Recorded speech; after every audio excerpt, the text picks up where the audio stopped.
خداوند کے زندہ اور پاک کلام میں سے عزرا کی کتاب اس کا 6واں باب۔ تب دارا بادشاہ کے حکم سے بابل کے اس تواریخی کتب خانہ میں جس میں خزانے دھرے تھے تفتیش کی گئی۔ چنانچہ اخمتہ کے محل میں جو مادے کے صوبہ میں واقع ہے ایک طمار ملا جس میں یہ حکم لکھا ہوا تھا: خورس بادشاہ کے پہلے سال خورس بادشاہ نے خدا کے گھر کی بابت جو یروشلم میں ہے حکم کیا کہ وہ گھر یعنی وہ مقام جہاں قربانیاں کرتے ہیں بنایا جائے اور اس کی بنیادیں مضبوطی سے ڈالی جائیں۔ اس کی اونچائی 60 ہاتھ اور چوڑائی 60 ہاتھ ہو، 3 ردے بھاری پتھروں کے اور 1 ردہ نئی لکڑی کا ہو، اور خرچ شاہی محل سے دیا جائے، اور خدا کے گھر کے سونے اور چاندی کے برتن بھی جن کو نبوکدنضر اس ہیکل سے جو یروشلم میں ہے نکال کر بابل کو لایا واپس دیے جائیں اور یروشلم کی ہیکل میں اپنی اپنی جگہ پہنچائے جائیں۔ تو ان کو خدا کے گھر میں رکھ دینا۔ سو تو اے دریا پار کے حاکم تتنی اور شتر بوزنی اور تمہارے افارس کی رفیق جو دریا پار ہیں، تم وہاں سے دور رہو، خدا کے اس گھر کے کام میں دست اندازی نہ کرو۔ یہودیوں کا حاکم اور یہودیوں کے بزرگ خدا کے گھر کو اس کی جگہ پر تعمیر کریں۔ علاوہ اس کے خدا کے اس گھر کے بنانے میں یہودیوں کے بزرگوں کے ساتھ تم کو کیا کرنا ہے، سو اس کی بابت میرا حکم یہ ہے کہ شاہی مال میں سے یعنی دریا پار کے خراج میں سے ان لوگوں کو بلا توقف خرچ دیا جائے تاکہ ان کو رکنا نہ پڑے،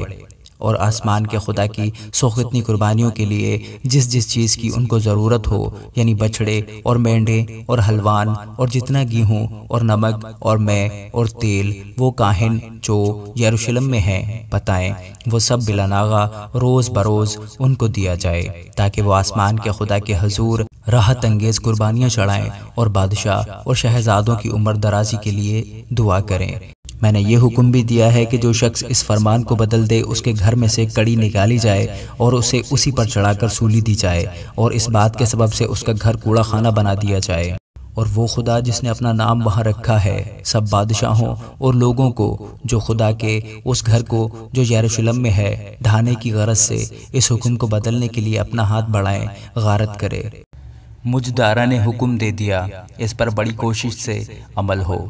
تب دریا پار کے حاکم تتنی اور شتر بوزنی اور ان کے رفیقوں نے دارا بادشاہ کے فرمان بھیجنے کے سبب سے بلا توقف اس کے مطابق عمل کیا۔ سو یہودیوں کے بزرگ حجی نبی اور زکریا بن ادو کی نبوت کے سبب سے تعمیر کرتے اور کامیاب ہوتے رہے، اور انہوں نے اسرائیل کے خدا کے حکم اور خورس اور دارا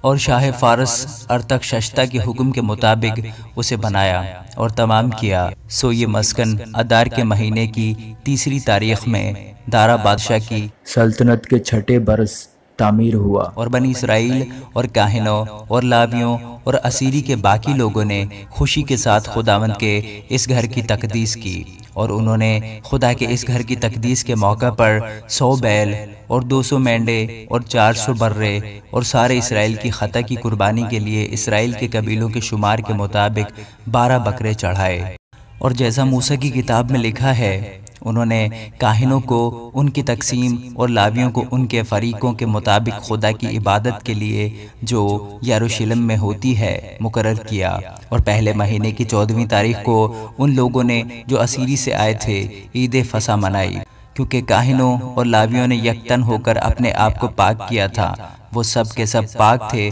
اور انہوں نے ان سب لوگوں کے لیے جو اسیری سے آئے تھے اور اپنے بھائی کاہنوں کے لیے اور اپنے واسطے فصح کو ذبح کیا، اور بنی اسرائیل نے جو اسیری سے لوٹے تھے اور ان سبھوں نے جو خداوند اسرائیل کے خدا کے طالب ہونے کے لیے اس سرزمین کی اجنبی قوموں کی نجاستوں سے الگ ہو گئے تھے فصح کھایا، اور خوشی کے ساتھ 7 دن تک فطیری روٹی کی عید منائی، کیونکہ خداوند نے ان کو شادمان کیا تھا اور شاہ اسور کے دل کو ان کی طرف مائل کیا تھا تاکہ وہ خدا یعنی اسرائیل کے خدا کے مسکن کے بنانے میں ان کی مدد کرے۔ آمین۔